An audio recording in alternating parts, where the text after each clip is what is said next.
Noon. My name is Andrea Custis, and I'm the president and CEO of the Urban League of Philadelphia. It's a 104-year-old civil rights organization, and it is certainly my pleasure and honor to be able to moderate a panel of people that I think that you're going to say they are subject matter experts, they are passionate about the work they do, and they are getting it done on a daily basis. So with that, thank you for attending No More Dreams Deferred. What a positive title. That sounds like a can do. We're making it happen. So, with that, I would like to turn it over to Francesca Parker as she recites a poem by Langston Hughes. Francesca? Harlem by Langston Hughes. What happens to a dream deferred? Does it dry up like a raisin in the sun? Or fester like a sore and then run? Does it stink like rotten meat or crust and sugar over like a syrupy sweet? Maybe it just sags like a heavy load. Or does it explode? My name is Francesca Parker, and I'm in 12th grade at Interboro High School. My job is to serve as the senior representative on my school board, and I was elected to serve students and make them have a voice. And when I hear that students who are minorities are not being treated equal, this hurts. While the issue is in urban areas, it does not stop there. In many suburbs, including Delco, racism still blooms. For many, our dreams have been deferred because we cannot yet live in a community where all are accepted. But the hope is that someday soon, those dreams will become a reality. Thank you. Francesca, thank you so much. That is one of my favorite poems, Harlem by Langston Hughes. Amazing. And just as a side note, we're so proud of Francesca. At least I just learned that she will be attending the University of Maryland in, I think, Baltimore County, correct? And I think you can already see she's a thespian. So I think she's going to be majoring in performing arts and some other things like that. I'm not a true drama queen, Francesca, so you'll have to teach me how to express myself and how to do that because you have poise and you've got what some people call swag with it. So thank you for sharing that. And Tamia, Scipio Smith, Education Policy Director for PCCY. Tamia, we had the pleasure, some of us earlier today, to be on a press conference. Thank you for authoring this amazing piece of research. And so with that, may I turn it over to you for your presentation? Sure. Thank you so much, Andrea, for the introduction. Again, my name is Tamia Scipio Smith. I'm the Education Policy Director at Public Citizens for Children and Youth, or PCCY. We're having this event today really to launch the report, No More Dreams Deferred, Building an Education System that Works for Black and Hispanic Students in the Philadelphia Suburbs. So I would like to present some information to you, some of the key data points that really stood out. And we will have a panel discussion on what this means and the implications for the region, as well as some solutions and proposed recommendations so that we can make sure that the system works better for Black and Hispanic students. Stephen, could you please pull the first slide?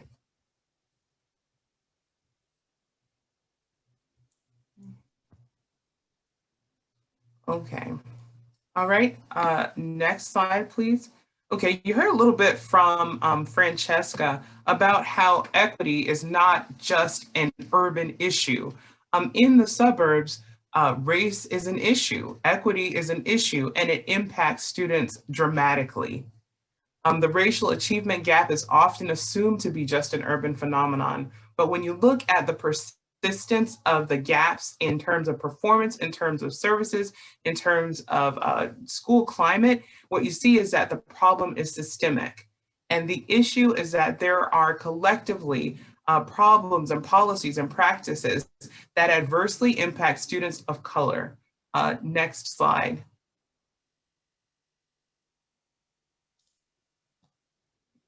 And Black and Hispanic students are being educated in this system, and the focus is on their performance as an indicator of their ability rather than a system that considers how its practices work together to impact their performance.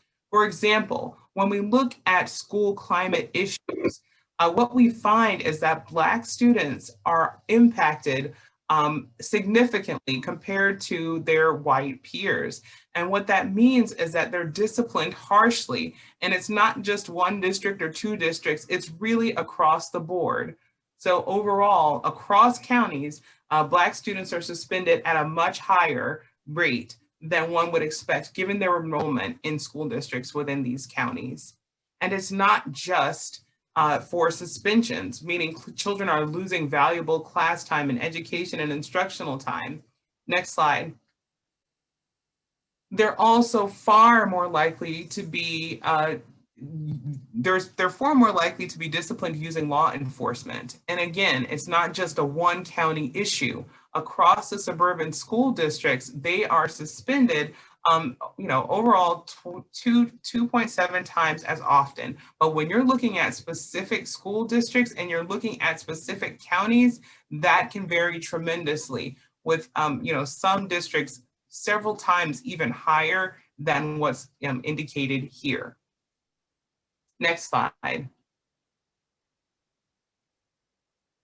Discipline is clearly a problem, but one of the other problems is that white students are often overrepresented, I would say, in advanced placement and honors classes and high-level rigorous classes, while Black and Hispanic students tend to be underrepresented. In fact, in 92% of the suburban school districts, fewer Black and Hispanic students are enrolled in their AP classes than one would expect given their share of representation in each district. And again, these are just some of the factors that contribute to a poorer school climate for Black and Hispanic students. Next slide.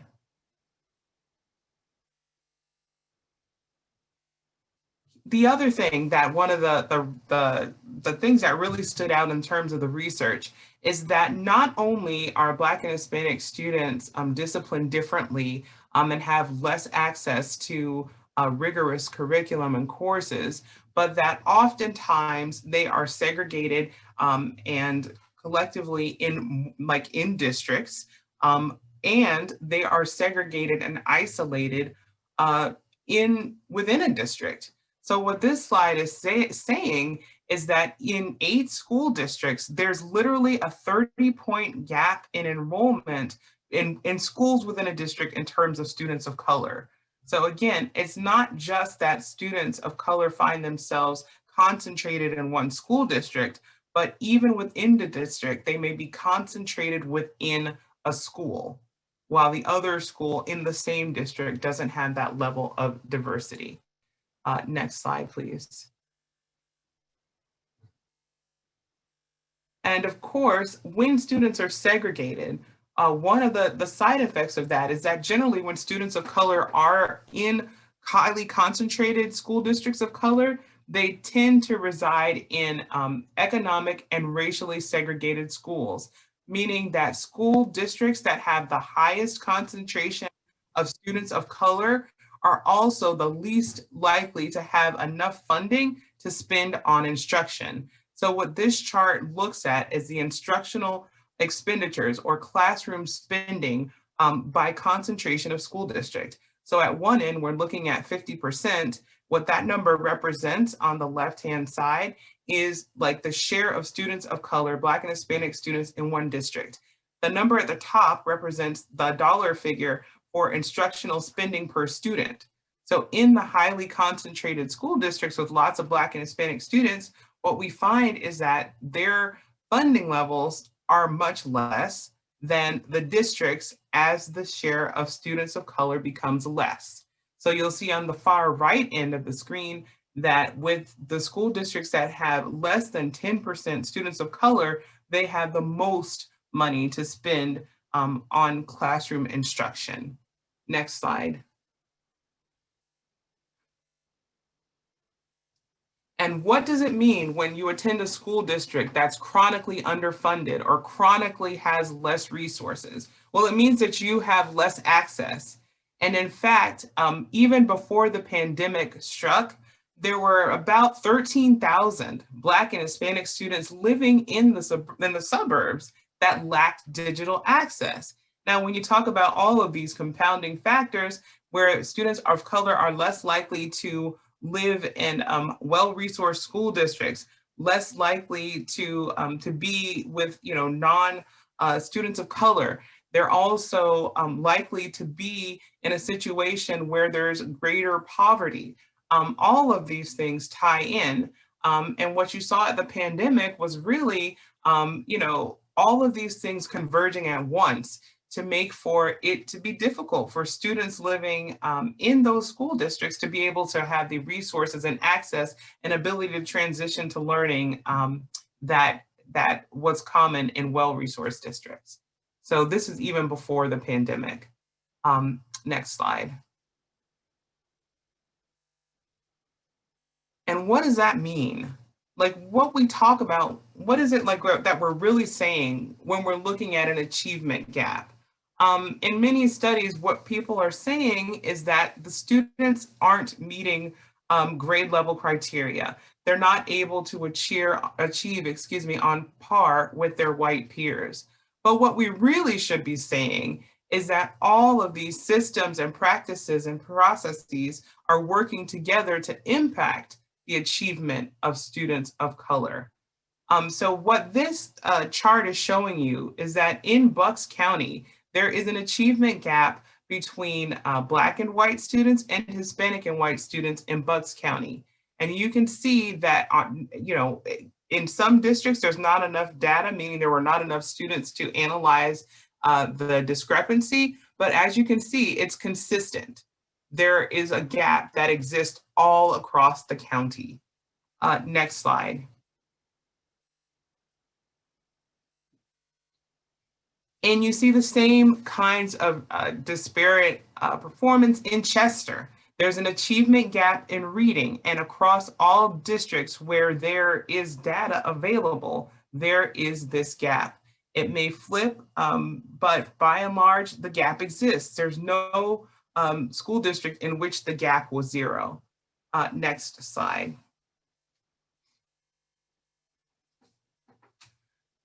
And it exists in Delaware County. There's this gap that is persistent and it exists. And again, even when there's little data, what we still find is that the gap is there and it is persistent. Next slide.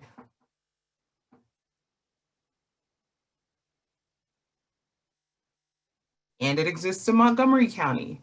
So here we have all the suburban counties with achievement gaps in reading that suggest that something else is at play.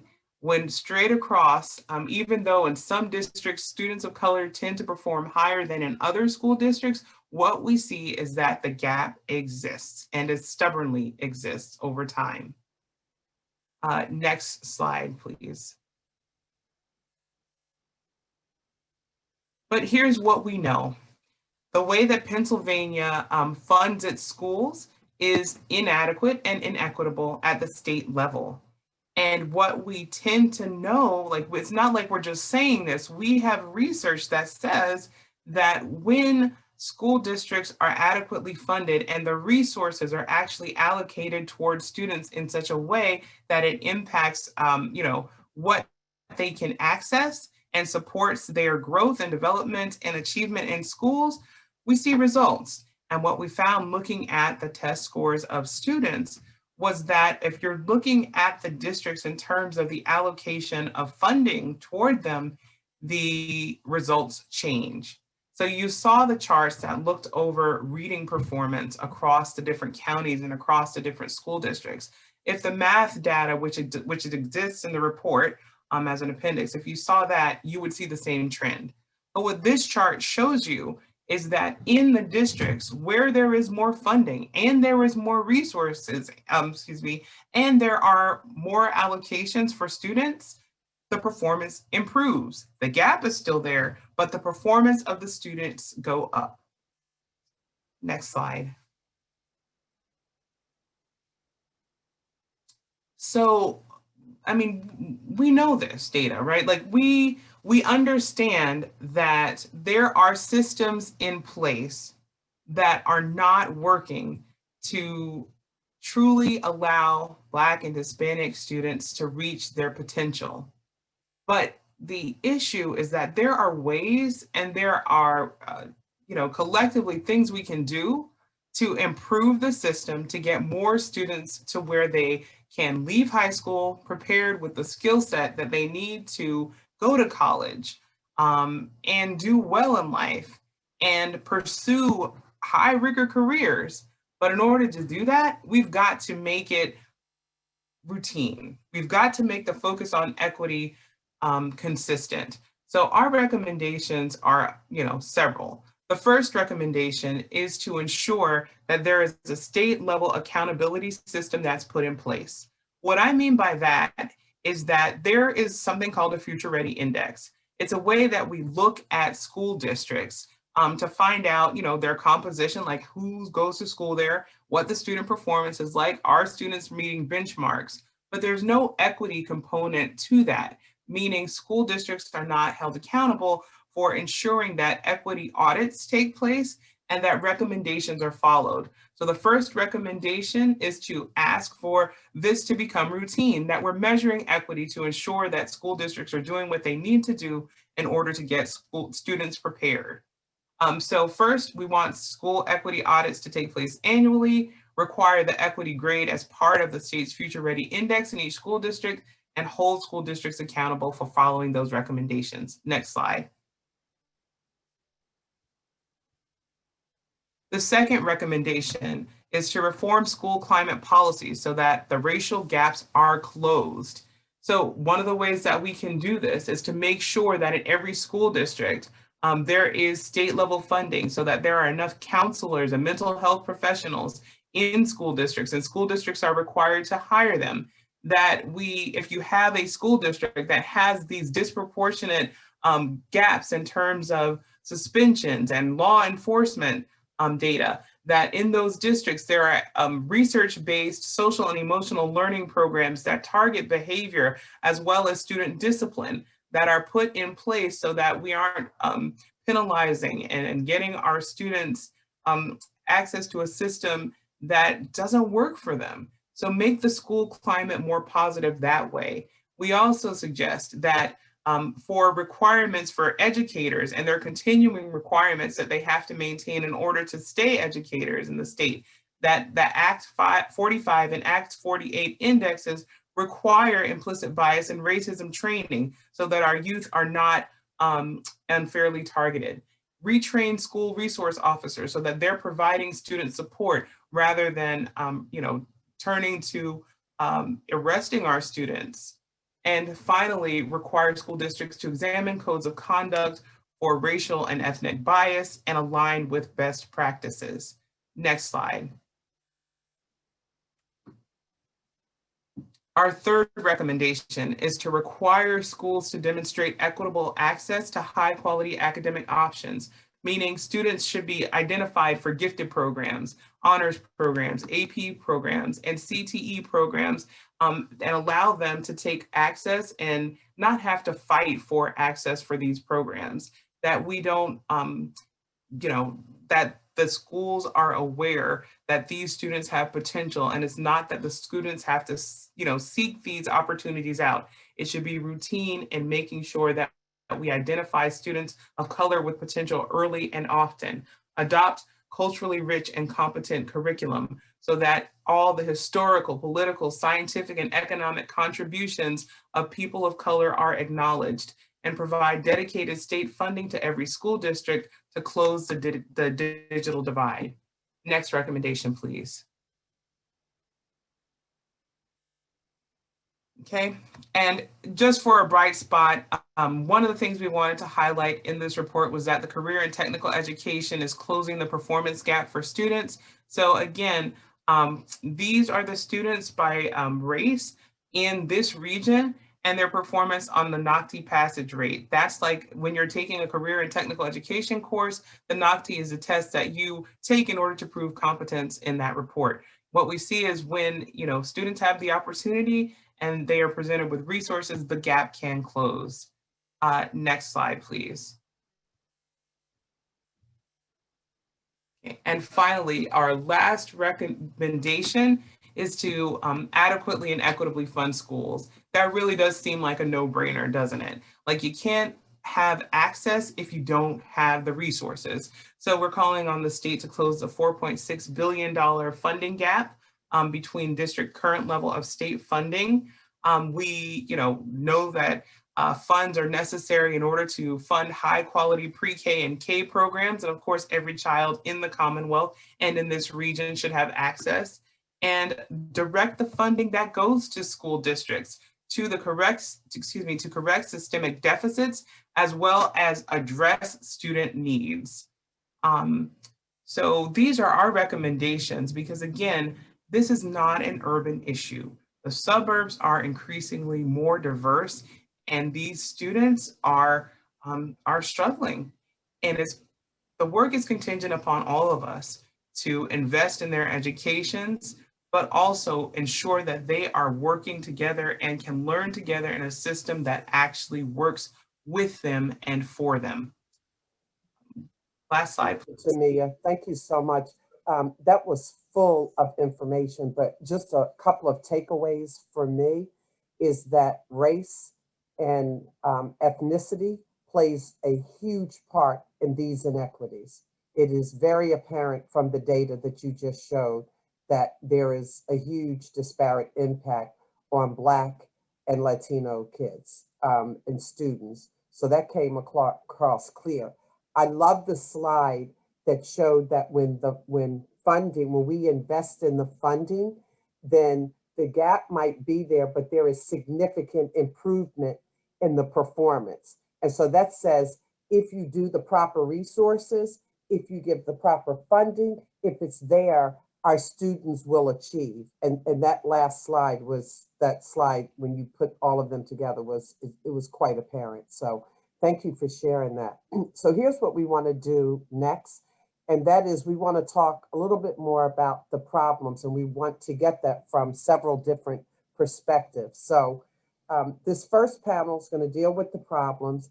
And when you listen, the thing that's just so apparent to me, my two kids are older and out, but if I had students right now in the school system, it would sadden me in certain schools that the kids have such a heavy load. I feel like there is so much on them. So why don't we hear from Avery Evans, who is from Bucks County. So Avery, can you share your thoughts or your perceptions about what is going on? Yes, certainly. So as you said, my name is Avery Evans. I'm 18 years old, and I'm from Bucks County, and this is my story. Being one of the only Black kids in a school of majority white kids, wealthy white kids that is, has proven to bring about quite some challenges. I'm currently a 12th grader at Council Rock High School South, and I've been in this district my whole life. It has never been a challenge for me to succeed academically in this school, but I have found it hard to feel appreciated. Now, I feel the need to preface that I am a good student and that I've never gotten in trouble, but in reality, that shouldn't even matter. During my junior year, I noticed that one of the white security guards who monitors the halls, not very well, might I add, decided to pay extra attention to me. His name was Rick, a favorite among the staff and students. There were constantly kids skipping class in the hallways, yet for some reason, he only ever approached me and constantly accused me of not having a hall pass. One day, my friend and I, who happened to be Asian, were walking to another teacher's room during homeroom to drop off an AP form when Rick decided to stop us yet again. He made us explain what we were doing, and even after showing him the form, he barely believed us. Then, before letting us go, he made a comment slightly under his breath, but loud enough for me to hear, that was something like, "Take your do-rag back to class." Now, keep in mind, I was wearing a bandana that day. Fast forward to the day before spring break, I was leaving early and on my way to the office for my mom to pick me up. I had a note in my hand and I was walking when I saw the same security guard. I got nervous because I knew that he was going to approach me yet again. And then he did. Rick stopped me and asked where I was going. I answered, And then he inappropriately asked me why. And that is when I told him exactly what was written on my note. I was going to an appointment. He then proceeded to tell me not to lie, that he knew that I wasn't going to an appointment, and that in fact he was a doctor and knew that it was impossible for me to be going to a doctor's appointment on Friday, when in reality, I was going to therapy that day. After the break, a meeting was scheduled between me, the school principal, and the grade principal. They told me they were sorry and that they would talk to Rick and that he would not be let around me again. But of course, nothing actually happened to Rick. He did not deny anything I said. He never apologized formally. And of course, he still had his job and still managed to find ways to be in the same room as me. I didn't feel safe in this school anymore. And to be honest, I still don't. They valued that man over me, but it didn't surprise me. Nothing about the way that South handles actual issues surprises me. And among many, many other things, they did nothing when I told them that I was being racially profiled by their beloved security guard. It's ironic how the one job of a security guard is to keep people safe, yet he did the exact opposite for me. My school has yet to do anything to protect and appreciate their diverse students. And frankly, I'm done staying silent. Thank you. Avery, thank you so much for sharing your story. I look at you and you could be my daughter, or maybe I should say my granddaughter. I am so sorry that you've had to go through that, but I will tell you what I am so proud of is your ability to be confident, to stand up, to speak out. And that's a huge skill and competency. And that's what changes America. That's what also changes people and guarantees that we will have hope and that we will do things better. I'm just thinking about how young you are, that you were able to speak up and speak out on the injustice and that you're sharing that with all of us today. We are so proud of you. Thank you. So Harold Jordan, let's bring him up, Senior Policy Advocate for ACLU. So Harold, you've done extensive research on policing and on discipline across the region. You just heard Avery's story. My heart aches. It really does. I mean, it's the same thing that happens in America. It could be your daughter, you know, your mother, your niece. And so when I hear her story and I think about so many other stories that happen in the school system, I have two questions from you. What's going on? What's your sense of what's going on across the region? And what do you think the impact of the story like Avery's has on Black and Latino kids? What does that disparate treatment look like for them? And how is that impacting them? Well, first, let me just say that the PCCY report gets it right in a couple of senses. One is that the achievement gap and the discipline gap are two sides of the same coin. And so I think its focus on looking at both of those things is really important. And the idea is that students go to school in an overall context, in an overall environment. The discipline is part of that, that what goes on in the classroom is part of that. And all of these things affect Black and brown students that go to those schools. The second thing I would say about the report and its relevance here is that too often Black and brown student issues, in other words, issues impacting Black and brown students are seen as sort of Philadelphia or Pittsburgh issues, whereas in fact, you see the same kind of patterns in other parts of the state, including the 4 surrounding counties. And that's an important thing to understand. In fact, I recall in 2012, the Philadelphia Inquirer ran a column called Punishing Racial Disparities in the Suburbs. And it looked at the same kind of data on out-of-school suspensions by race back in 2012. And I looked back at that yesterday, and in many cases, in most of those cases, the gaps, the racial gaps in the punishment of kids has not changed since 2012. Maybe the overall punishment sometimes goes down, but the gaps by racial and ethnic groups have not changed. And so the experience of Avery is an example of what many students go through. And in fact, I would say that in many cases, the consequences are more extreme.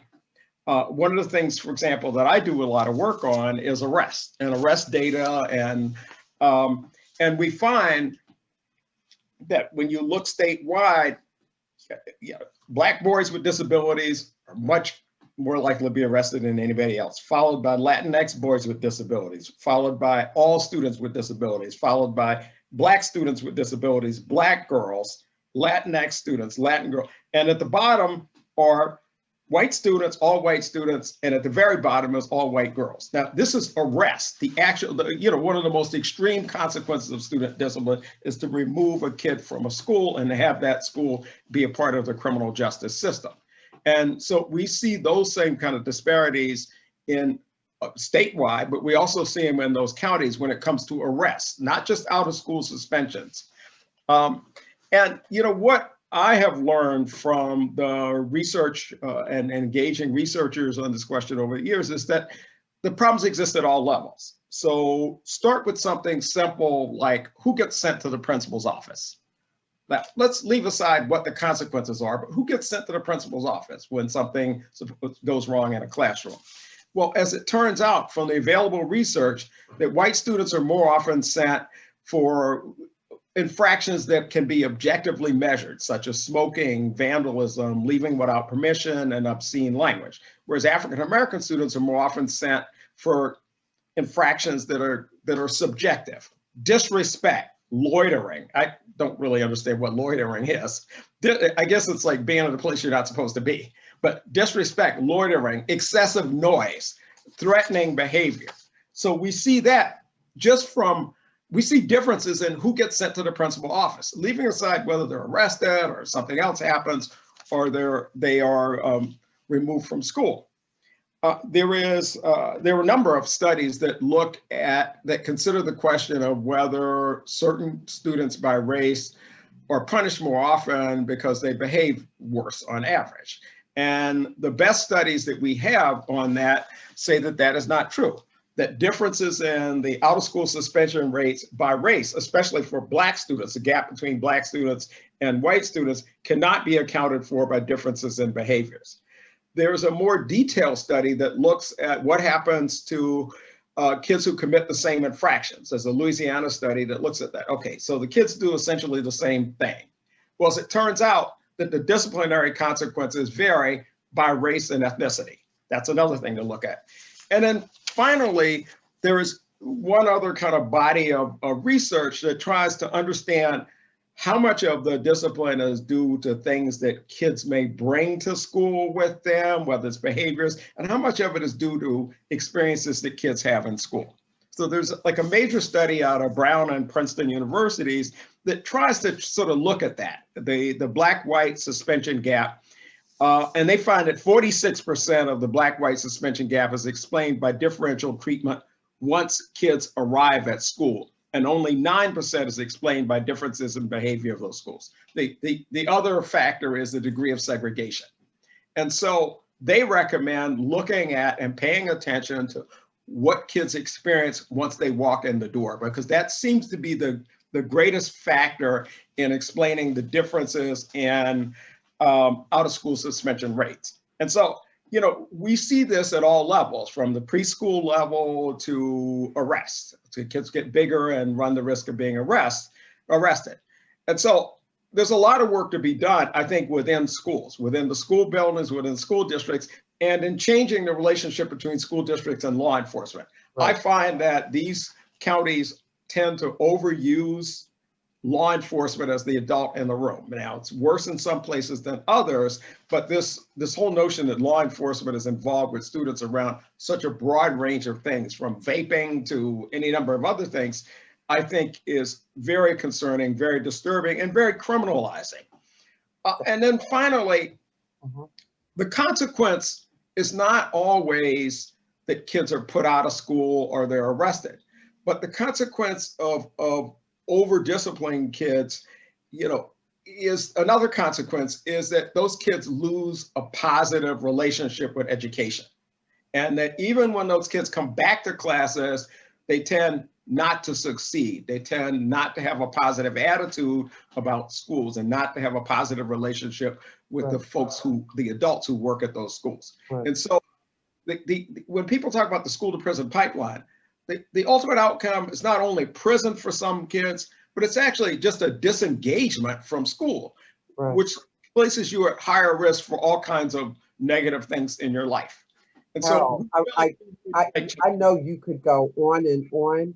I am. This is good data. I think we're going to do a one-on-one with you. I can feel it coming because you've done the research, you have it, and I really appreciate it. But I'm just going to flip real quickly to Nellie Jimenez, who is the executive director of Aclu, who does such, I'll call it magnificent work, from working with folks on literacy to doing after-school STEM programs, just like the Urban League, speaking up and speaking out on social injustice. So I would love you, Nellie, if you could just look at this through the lens of the Latino and the Latinx community and tell me, when you look at what's going on, what are these barriers that the families are facing when it comes to their students in the schools?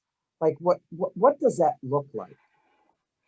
So thank you so much. Oh my God, I need to follow after Mr. Jordan. That's not fair.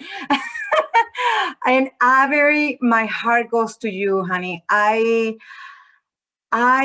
can tell you, I am a mother of a 17-year-old boy, and I have had 4 teenagers with him.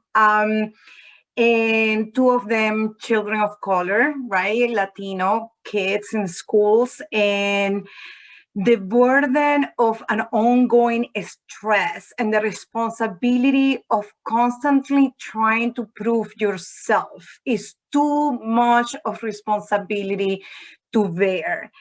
Think about what that does to your psyche, to your body, to your mental being. And that's what I see with a lot of our Latino kids too.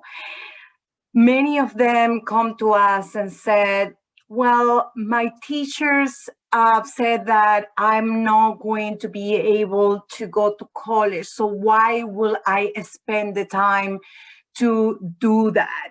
Many of them come from our public schools, and they are not even registered in college board because the guidance counselors don't have time, because you have one guidance counselor for 4,000 kids, and they're going to prioritize in their minds what is the kids that are going to be maybe more successful, and that's where they're going to spend the time. And this is exactly related with the study, because in the study you see that if we don't have enough money to pay for more counselors and for more guides, all of our kids are going to suffer. We have many issues that we see, and language barrier is one of the biggest one for us. Is our barriers that our children have. Now, we have to know that our Latino community is not homogeneous, right? We have different people that are coming from different part of the world, but we also have Latinos that have been here for generations, and they are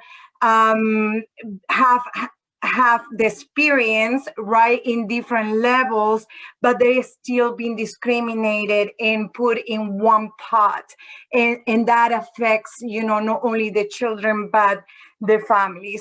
Of course, lack of resources, right? If you see a school like Norristown, I have to tell you, when the pandemic started, my heart broke because many of our kids did not have the equipment.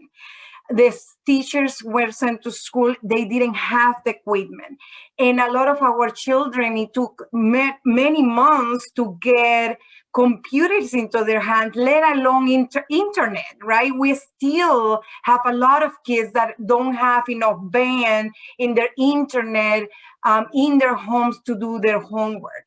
Of course, the lack of wealth in a lot of our families that live in poverty are an issue, because when you don't have wealth and you cannot run like when that happened, I ran and I got a desk for my child. Well, not all of our families have access to that, right? And what does that mean? And I think those are lack of resources built up on putting our kids behind of a better education and receive better education and be in a better place to get the education they deserve. The other thing is that children need role models, right? We don't see teachers of color in a lot of suburban schools. And that's an issue for me, right? Because we need to create a pipeline and the schools have to be more committed to wait for the right person of color to come and be part of the school.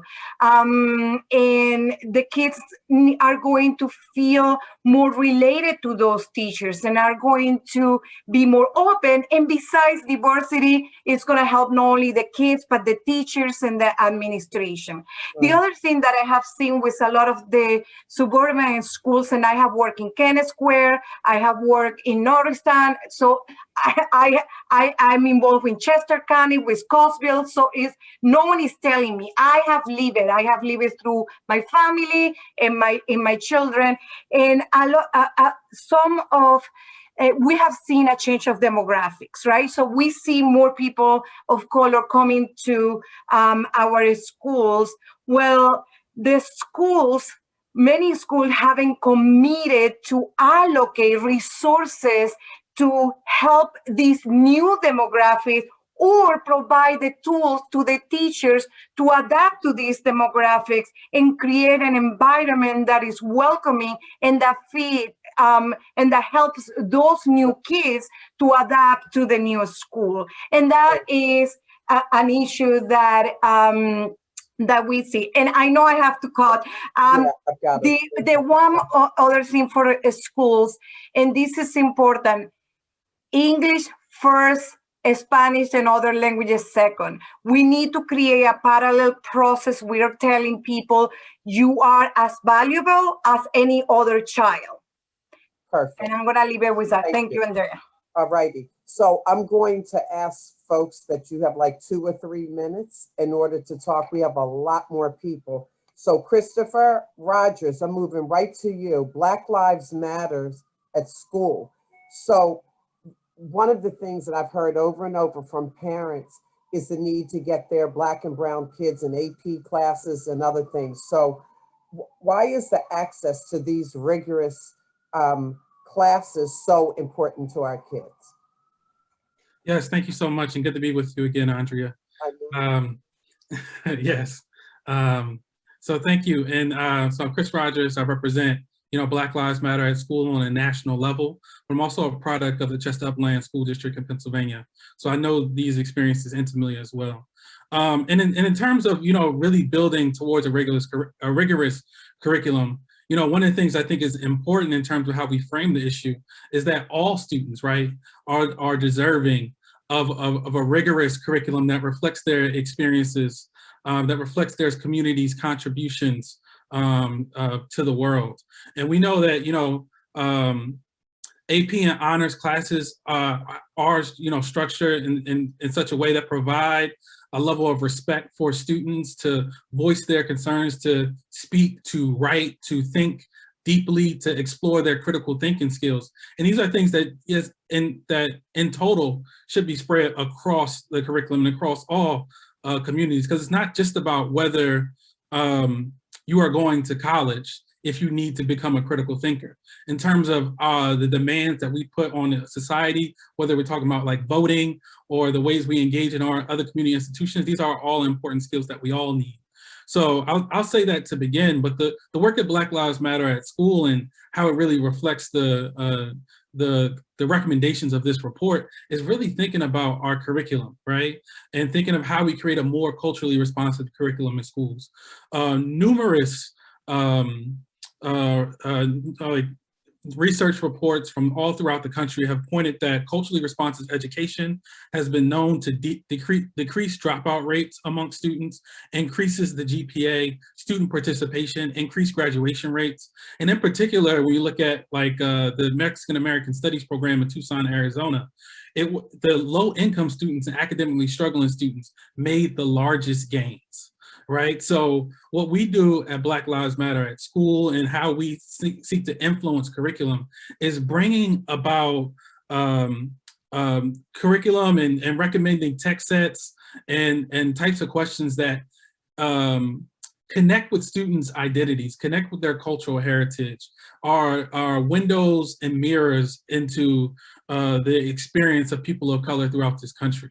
And not just solely for those communities, because what's also important about that, particularly when you look at the contributions of Black and Latinx and Asian communities in this country, they have overcome so many different struggles of inequity, of injustice, of discrimination.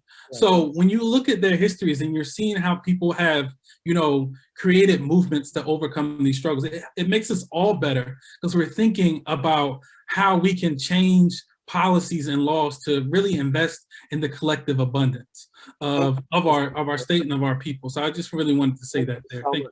Tamia, I am feeling like we are going to need a part 2 because these folks have a lot to say. They've got content, recommendations. I'm telling you, we are going to have a part 2. So let me move over to one of our students from Chester, Montgomery County, and that's Rocio Gonzalez. Can you share your story with us? Hi, everyone. My name is Rocio Gonzalez. I am a student that graduated from the Coatesville Area High School, so Chester County. My story, like I have said before, it's a little different than every student's story. I actually went to school in Mexico for a couple of years. So when I started school in the US, I didn't know any English. I was put into ESL classes. However, the professors there didn't speak Spanish proficiently. So I was stuck. I didn't understand what they were saying, and that class was supposed to help me. I have always been a very independent person, so I relied on YouTube and books that my parents had gotten me to learn English. And thankfully, after a year, I was able to read, write, and speak English, of course, with a strong accent because I thought myself, but I was very proud of myself. However, this lack of language resources put me into very low classes when I went into high school, which I knew were not the classes that I belonged in. So I had to go to guidance and advocate for myself because there was no one that was looking out for me, thinking even though she has an accent, she can do the work and she's capable of doing the work. So I had to advocate for myself, and thankfully they moved me from classes. But due to that lack of people looking at students more than just the color of the student or the potential of the student, I lost many opportunities that I could have been offered. And now that I am in college, I realized all of the opportunities that I could have gotten because my sister, now that had me to advocate for her, has these resources now that I knew I could have gotten. Thankfully, I am about to graduate college now with honors. And I know I could have achieved that in high school, but again, due to the lack of resources in my county, I didn't receive those resources. So I am here today to please ask everyone to listen to the students, to have a person in the school that advocates for students, because students should not have to advocate for themselves. There should be someone in school that listens to you and sees you more than a student with an accent. Thank you. You're going to make me cry, so I'm moving away from you because I can feel it filling up. And you got Nellie and I who were your cheerleaders. So I just want you to know, and everybody else on here, we are so proud of you. Look what you have accomplished. So we just heard from the panel that really described the problems. Now, this is the part I want to get to. I want to get now to the panel that's going to talk about the solutions.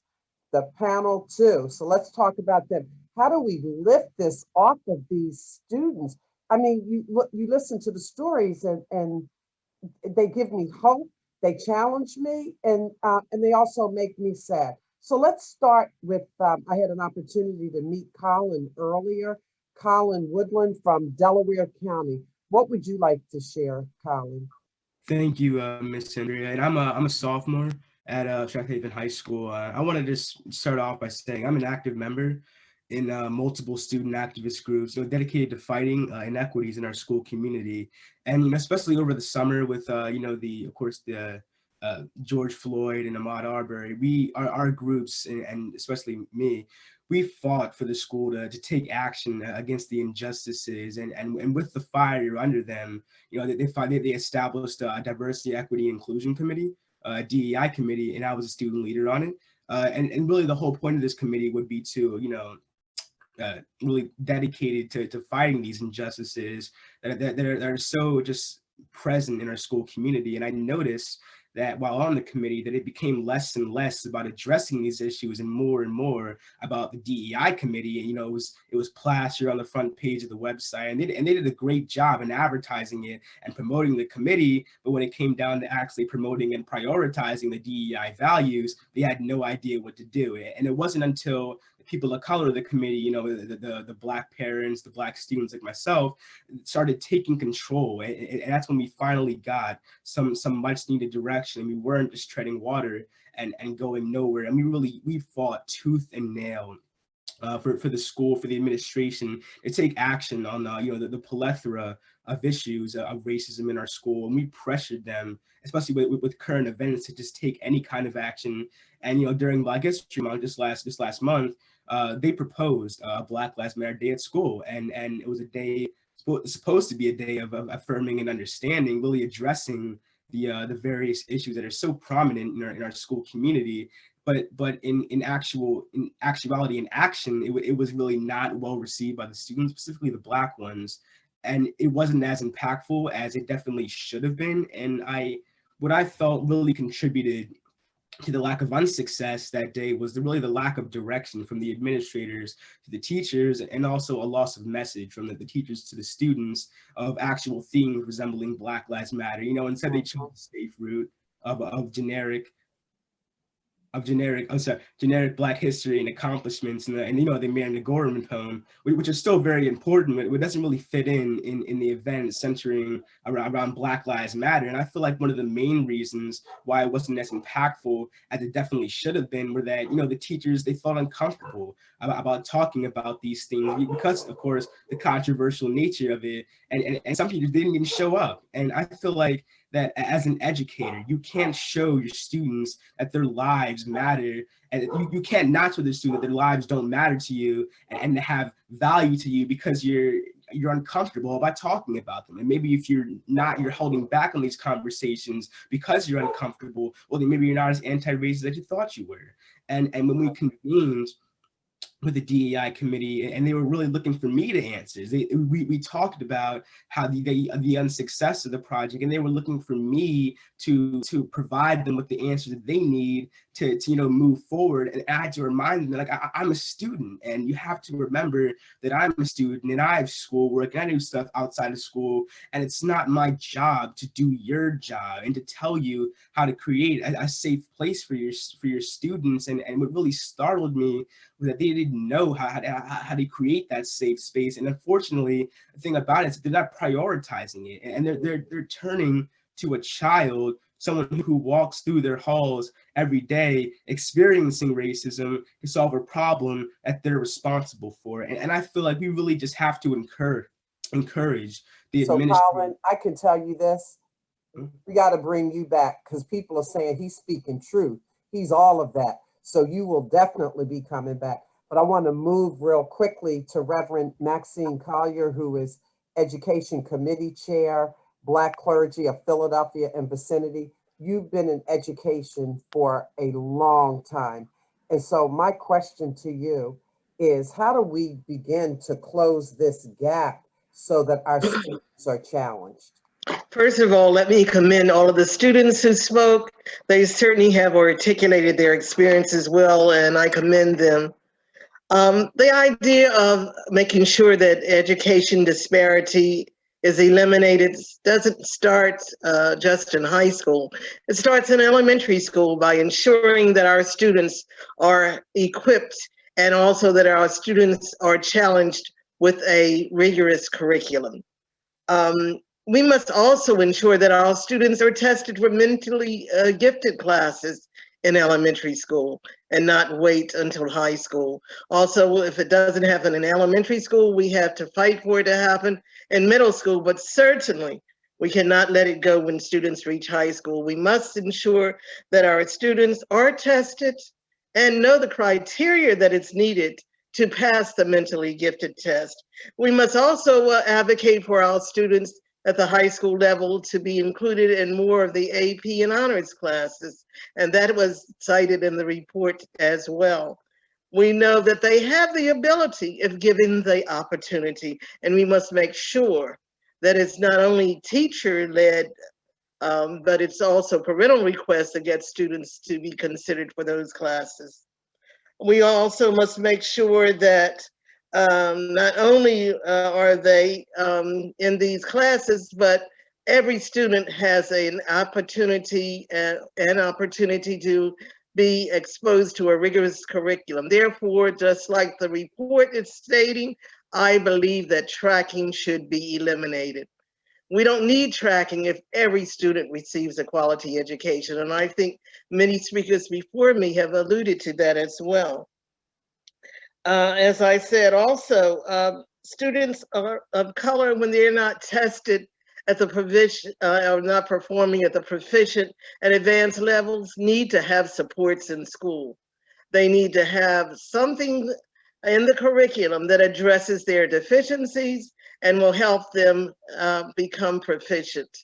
So we know they have the ability, but sometimes many other factors contribute to them not being where they should be at the proficient level. So we need to make sure that schools are supporting our students with strategies that will help them be where they should be. And a lot of times those strategies are missing from the schools. We certainly know that the high suspension rate impacts the quality of education that our students are receiving. If you're not in school, how can you learn? And certainly it takes a lot of willpower and a lot of effort to make up for all of the classwork that you missed when you were on suspension. So we agree with the report that there should be less out of school suspensions. What are the alternatives? In-school suspensions, school service that students can perform at the school and not be out of school. We certainly know that, as the report showed very clearly, that for low-level infractions, many white students are not suspended. They're allowed to remain in school. So give the African-American and Latino students the same opportunity to remain in school for low-level infractions. Well said, Maxine. Well said. Yes. I want to hear more solutions, but I'm up for time, so I'm going to have to move on. But I just want you to come back and do a whole thing just by yourself on solutions, how to solve this. You've got it right there. You can see that your rich history and education has made you who you are. So thank you so much. Thank you for the opportunity. Thank you, Maxine. I'm going to move to Angelique Hinton, who is the president of the Greater Norristown NAACP, where they do amazing work there. Thank you, Angelique. Another one for social justice, speaking up and speaking out. So you heard Tamia and others, and in the report, they said we've got to do regular equity audits. We can't just have a statement. We've got to have a plan. We have to do audits. Why is it now the time to get it done? Why now? Well, if you ask me, I think it's actually past time to get it done.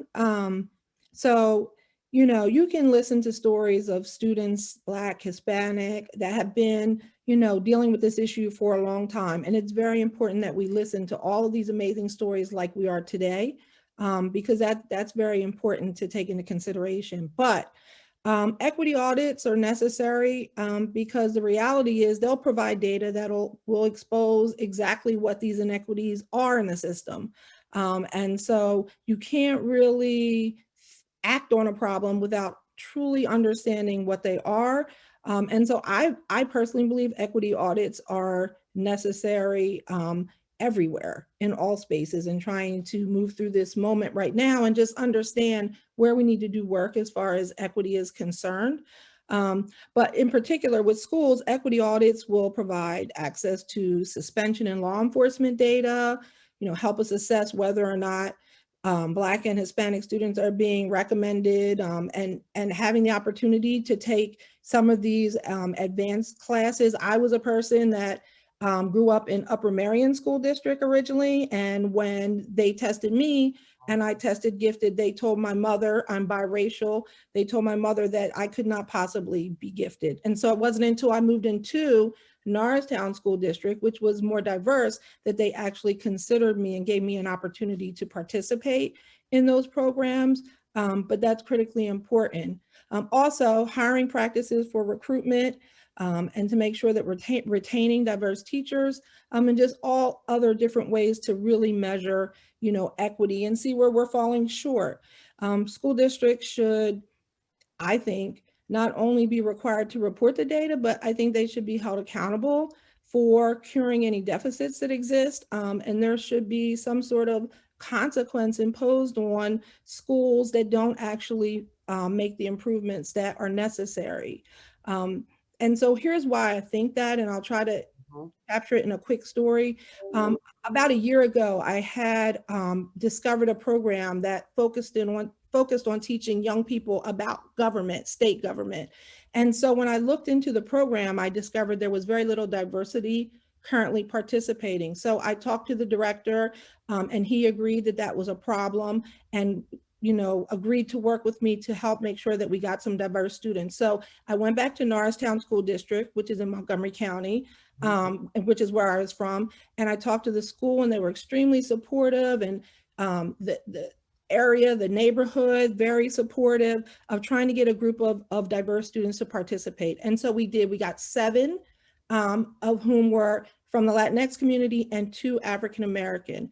And so we worked after school to try to get these students ready to go, because in this program you learn how to debate and legislate, and ultimately you go to the Capitol at the end of the year and you literally take over the Capitol, you debate on the in the chambers in the Capitol. And so it's a great experience.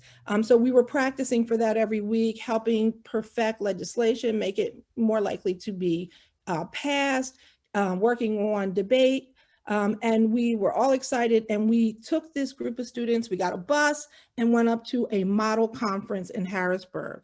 And so this group of diverse students walked into this school, which was brand new. We went into the bathroom because I had a group of a lot of ladies, and that's the first thing they do. The bathroom had like 25 stalls, soap, handless soap dispensers. I'm making that point because it was so impressive that the one student thought it was the only bathroom that the school had because it was so big. And so then we went in there and we started to congregate with the rest of the students. And this diverse student group looked around and they didn't see anybody that looked like them. And they weren't used to participating in programs like this. And so they went there excited, and feeling really competent. And when they got there, you could see them throughout that day as they walked around these students and in the school, they just started to shrink. And so we could see it, and we tried to protect them as best we could, but we could see what was happening in that moment. And so we got on the bus to bring them home, and the teacher and I looked, and of course we wanted to have a conversation about how they felt. And their answers literally were, we felt poor, we felt less than, and we felt like we didn't belong. And so I think it's important that we start doing these things now so that we combat long-term impacts of inequities before students have to face them like those students did, because we right now are creating a situation in Pennsylvania where some students are made to feel less than and leave feeling less than confident about what they're able to achieve in the world. Angelique, thank you so much. One of my directors is on for advocacy, Thomas.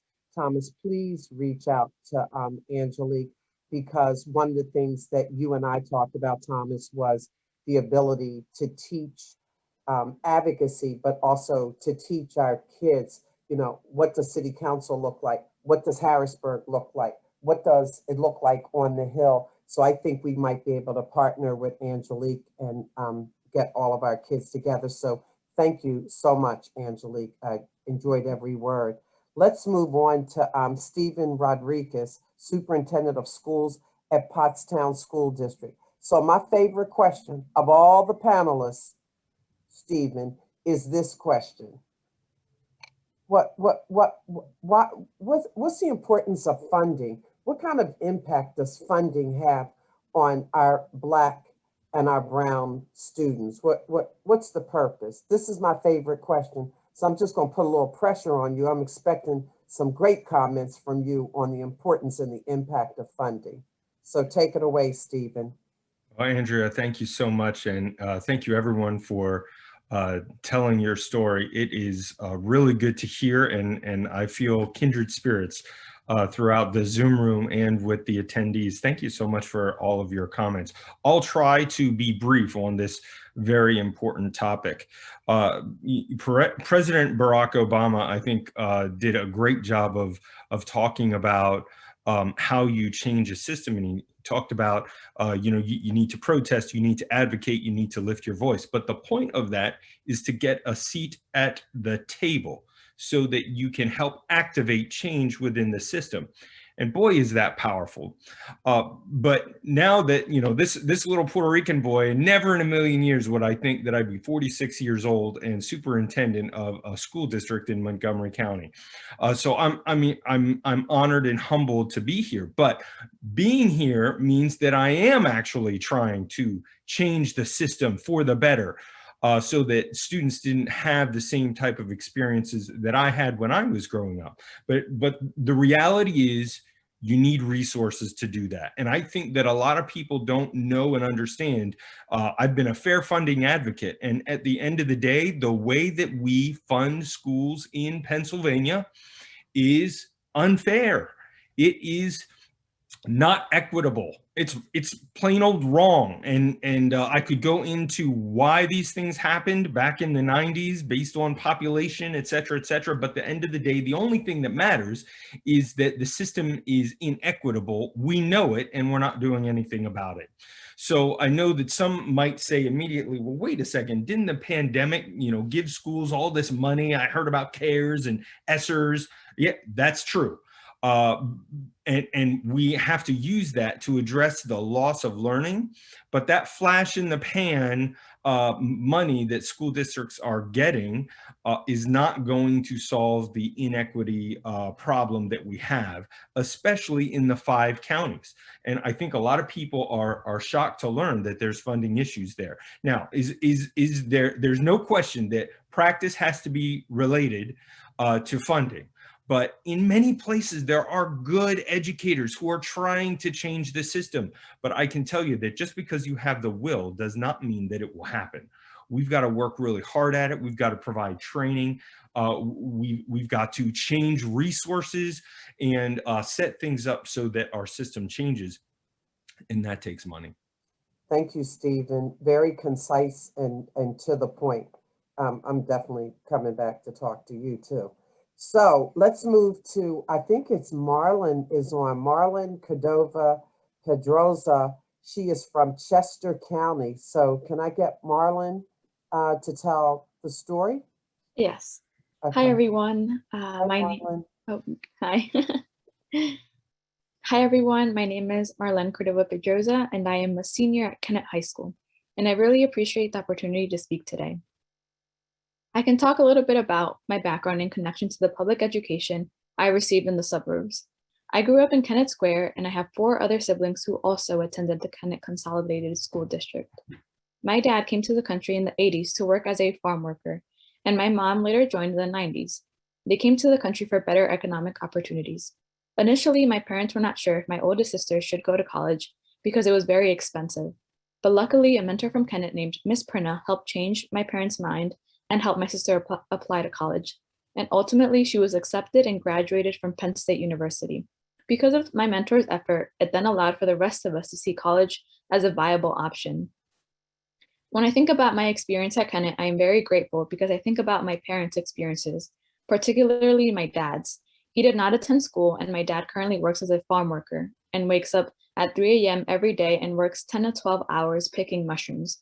And when I compare my education to his job, I am very much grateful that I'm able to sit in a classroom and explore many academic ideas with my peers, and to have the possibility to pursue a post-secondary education. In high school, I really enjoy my English literature classes, and most recently we read a novel called A Raisin in the Sun, and I have enjoyed listening to having interesting conversations about race, gender, and class, and how my peers understood it and discussed it in their own ways. I also thought it was interesting to hear different perspectives and how my peers interpreted it differently. Furthermore, there are also a lot of after-school programs at Kennett that have helped me be successful, such as WIN, a program that meets Tuesdays and Thursdays after school with teachers and tutors who are willing to help me with homework or anything related to school. Having programs like WIN provided me with this extra support that I needed. I have met so many teachers and mentors who really care about my success and have motivated and encouraged me along the way. And coming from parents who had no idea how the American education system worked, these mentors were able to show me a pathway to taking higher end courses and really show me that this was a possibility for me, and it was very much attainable if I was willing to put in the hard work. And I have family, teachers, counselors, and friends who were also able to help me navigate high school and the college application process. And I am now anxiously awaiting for college decision letters that come out next month. And if there is one thing I would like everyone to take away from my story, is that having the adequate support system in place has really opened the door to my success. And it just reinforces how vital it is for every school to also have an adequate support system for each and every student, especially for students like the English language learners, so that they are able to realize their full potential. Once more, thank you for having me and listening to my story. I'm so proud of you. I am so very proud. You're another one getting ready to bring tears to my eyes. And most of all, your daddy is proud of you. So you're amazing, amazing. So let's hear next from Karen Farmer White, Chairperson of the Pennsylvania State Board of Education. Karen, you've heard from the students, you've heard from the subject matter experts. So if you look at this from a state perspective, how do we build an education system that works for the Black and Latino students? What should we be doing?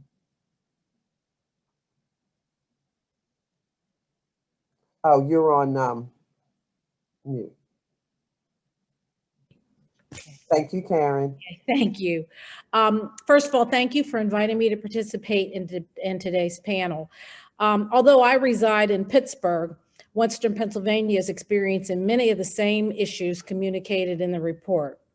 So these are truly statewide programs, and they're happening in urban, suburban, and rural communities. The state board, I think, is in a strategic seat to help address many of the concerns surfaced in this report. Two of the main things we do as a board is to develop 2 master plans for education, one for basic ed, pre-K to 12, and another for higher education. We're presently working on the current plan for higher education. These documents are to provide a blueprint for education across the state. In addressing the needs and concerns for our students of color highlighted in the report, I think there are a number of things the state can do to address some of these deficits. One of the things we could do is to recommend audits of every school district and hold districts accountable for complying with recommendations. And we need to enforce consequences for districts that fail to improve. The state needs to consider including these race equity grades in the Pennsylvania Future Index.